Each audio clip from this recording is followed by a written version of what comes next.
Hello mga kabayan! Bilang OFW, ilang taon na ba tayo sa abroad? Kumusta?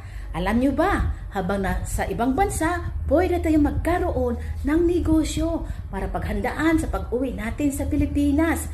Kasi hindi habang buhay ang kontrata at ang katawan natin na malakas. Kaya dapat meron tayong gawing pagbabago.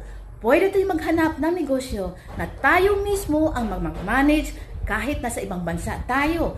Isa din akong nangarap na magkaroon ng travel and tour business bilang OFW for 34 years. Para pa mag-for good, meron na tayong nasimulan. At pwede kong isi-share sa inyo, ano bang meron na simulan ko? Habang nasa Hong Kong ako, ginawa kong part-time for 3 years. At nagtuloy-tuloy habang nasa bahay dahil nag-for good na ako. At ito ay home-based travel and tours business with affordable capital. Ano bang meron? Meron tayong ticketing, bills payment, loading, remittance, and more. Gusto mong malaman paano gawin? Click the button below para mag-usap tayo via video call, online webinar, at Zoom at Google Meet. Kaya pwede mong malaman.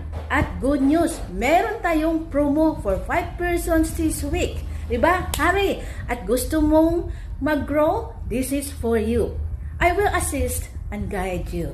This is Nerissa Cruz, 60 years old. O diba? Kung kaya ko, kaya mo rin.